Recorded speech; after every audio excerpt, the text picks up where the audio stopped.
And welcome back to another edition of the OHIO podcast, everybody. I'm your host, Buckeye Boggs. That man over there is the wild man, Chris Wilds. And Chris, we are on to our third installment of the Big Ten position rankings heading into the 2024 season, brought to you by the OHIO podcast. It is a consensus of my own personal rankings, the wild man's rankings, and Silky Smooth in the No JR's rankings. We put them all together, we throw them in the blender, and out comes probably a pretty fair, I would say, ranking of how we view the tight ends going into the season, or the position group that we're talking about. Just so happens we're talking about the tight ends this week, Chris. So, that being said, if you're ready, I'm ready. Let's dive in. Let's do it. Number 10, Lake McCree, the tight end from USC. 26 receptions, 262 yards, and a tutty last year. JR had him ranked 8th. I had him ranked 9th. You had him unranked. He comes in at number 10 in what is probably one of the better offenses in the Big Ten, I would say, and is going to get a ton of opportunities because of how bad the defense is. Yeah, you'd think, but I don't know how many opportunities he's going to see, Eric. And that's why I didn't rank him, simply because Lincoln Riley is not a guy who actually designs a whole lot for the tight ends. He likes to use the receivers or the slot guy, but the tight ends is somebody who I think gets, sadly, a little forgotten in a Lincoln Riley offense. Um, I think they'd be a lot better off if they utilize those tight ends a little more, though. Let's stay out west and go across town. And number 9 is Moliki.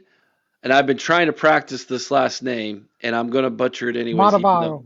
Matavao. Moliki, I got that down.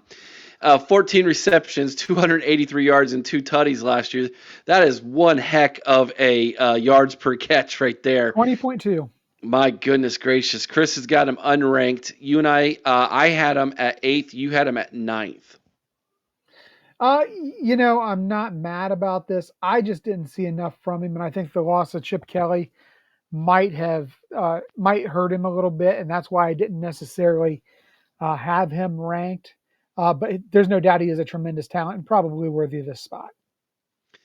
All right, number 8, probably the most controversial one on this list, in my opinion. I'm going to get your take in just a second. Let's come back to Columbus, Ohio. The transfer from Ohio, Will Case-Merrick. 22 catches, 243 yards, and 2 touchdowns for the Bobcats last year. Chris, you had him all the way up at 5th. JR and I did not have him ranked. Yeah, I know there's some concern about whether or not how much playing time he's going to get. Obviously, we think that G. Scott Jr. is probably going to be in for a lot of those passing downs, but um, I did have him ranked in hindsight, maybe a little bit of a homer decision, but I did have him ranked maybe a little too high. I do believe there's a spot for him on this list, um, given a Chip Kelly offense, or at least a spot for one of the Ohio State tight ends.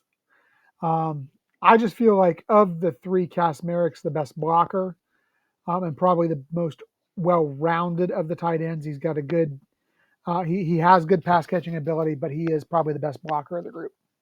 Next on this list is probably the most exciting young guy in the Big Ten who plays the tight end position.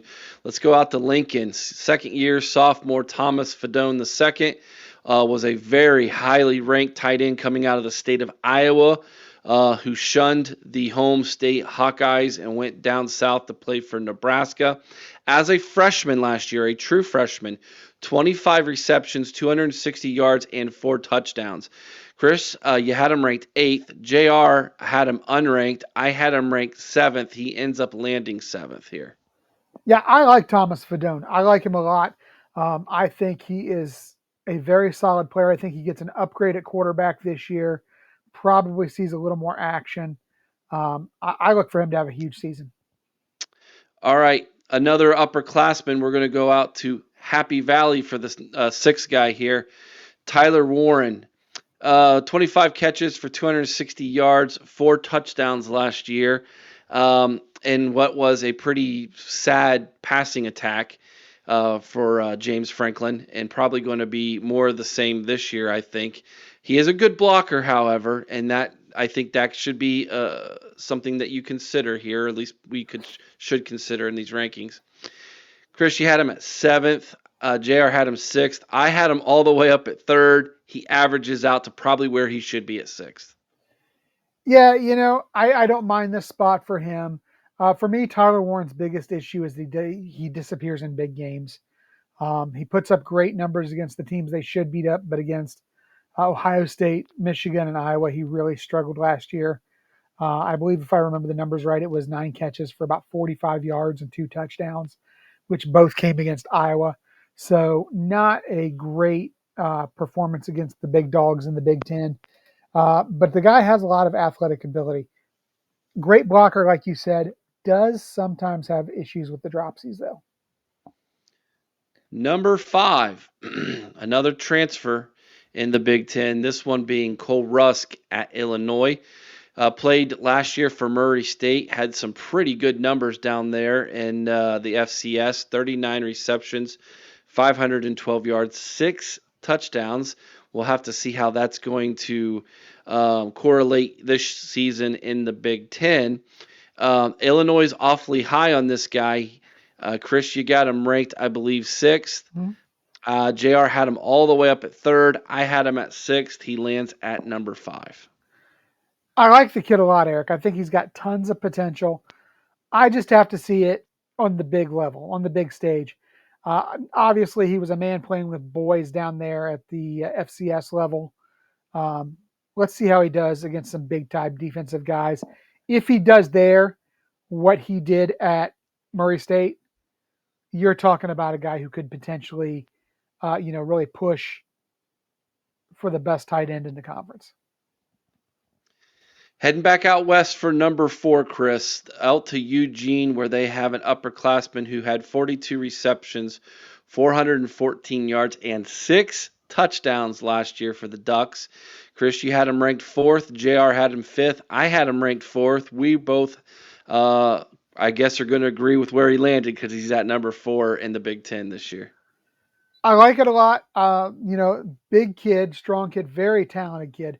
But at the same time, he also struggled a bit against the ranked opponents, not putting up huge numbers. But I'll tell you, Eric, I really like what this kid brings to the table. Yeah, he's someone that could be a potential NFL guy next year if he has a good year. All right, the last transfer on this list was a former West Coast guy, also from the state of Oregon. Follows his coach from Oregon State to over there to East Lansing, Michigan, and is going to be the tight end for Sparty this year. Third year junior, I believe, is what that should say. 29 receptions, 438 yards, 8 touchdowns last year for the Beavers. Chris, you had him ranked 3rd. JR had him 2nd. I had him a little lower at 5th, or a little higher, that is. He ends up being right at number 3. That's Jack Velling. Yeah, I think Velling's a great tight end. I do think he's going to have a lot of opportunity because I think Michigan State is behind a lot in football games this year. I think he's going to be a security blanket for the quarterback up there, and the fact that he comes from the same program as the previous head coach, I think speaks a lot.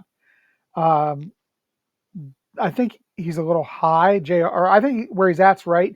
I think JR had him a little high, but we're not going to go down this path because we know where JR dropped the ball on this one, Eric. So let's go ahead and move on to number 2. Yeah, so if you watched our live show, roundtable discussion Sunday night, we're not going to get into our feelings about this next guy as far as Buckeye fans is concerned. But given his numbers last year, the fact he had an injury, I can understand where JR was coming from. But this is by far, in my opinion, one of the best tight ends in the conference. And that's former Ohio high school tight end and son of Ohio State legendary Hall of Fame offensive lineman. We're talking about Luke Lachey over there in Iowa City. 10 receptions for 131 yards and no touchdowns last year. He was injured last year, so he got a medical red shirt, I do believe. Mm-hmm. Chris, you and I both had him ranked 2nd. JR had him at 4th. Yeah, I'll tell you right now, Eric, if not for the injury, this guy I would have considered for number 1. And we know how I feel about ranking guys coming off injuries high, real high. But I'll tell you, this guy is he is the real deal. Um, like you said, we're not going to go down the path of what we feel about where he should be playing right now. But yeah, I think second is the right spot for Luke Lachey. All right, number one. I don't want to have any of those Michigan fans up north saying that we don't talk about their team in any kind way, because guess what? All three of us ranked your tight end as the best in the conference, and there's no way to really argue that. I tried to find a way to try to put Luke Lachey ahead of him. You can't do it, not at this stage right now. Third-year junior, Colston Loveland, 45 receptions, 649 yards, 4 touchdowns. All three of us have him ranked as the best tight end to return this season in the conference. Yeah, and I'll tell you what, with a new quarterback, with 5 new offensive linemen, and with no Roman Wilson on the outside, his targets are only going to go up, Eric. I really see this guy having at least a 50 catch, probably 50 catch, 700-yard season at least. Mm. Yeah, he could very well lead that Michigan team in receiving. I truly believe that. Yeah. So I don't think there's any arguing he is, at least at current, the best tight end in the Big Ten. And probably the one of the first tight ends off the board, if not the first tight And end he off the should board be. next year. So He should be at this point. Yep. So there you go. We're true. We speak truth. Sometimes it hurts, but that is what it is. Chris, for a conference that boasts, toughness and running the football and 3 yards in a cloud of dust, and for a conference that has produced just a lot of tight end talent for the league over the years, this tight end group feels like it has some potential, but maybe not so much, a lot of the guarantees we've seen in the past. Yeah, At the I position. think the best guarantee is Luke Lachey if he has a solid season coming off the injury. And Colston.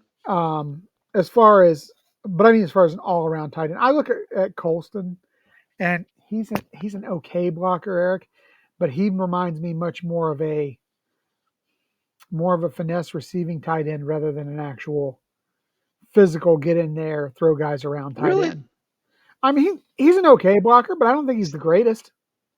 He's pretty physical, I think. Eh. Okay. I think about guys like Sam Laporta, going back to Jeremy Rucker. Jeremy Rucker. The kid who was there with Rucker more so, Luke, was it Farrell? Luke Farrell? Oh, yeah. Luke Farrell was just a beast, man. Yeah.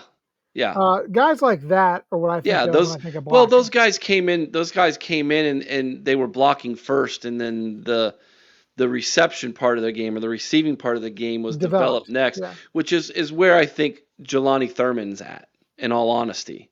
I think he's a big body guy, and I think he's going to do just fine when it comes to his physicality. But let's see what, and then everybody talks about how athletic he is, but let's see it. Don't be surprised if he actually cracks the lineup this year, Eric.